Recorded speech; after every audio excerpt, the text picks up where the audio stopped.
एक अभी के जमाना के गाना सुना रही हूँ, अच्छा लगे तो कमेंट करना।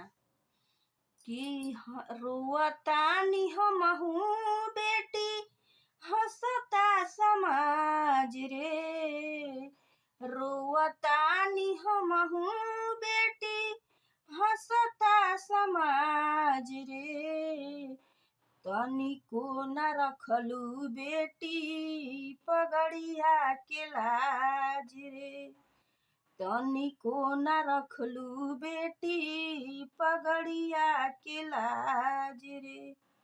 सबका सिकोहनी बेटी ये पबावे नाज रे, सबका सिकोहनी बाटे बेटी ये पनाज रे, तनिको न रखलू बेटी पगड़िया के लाज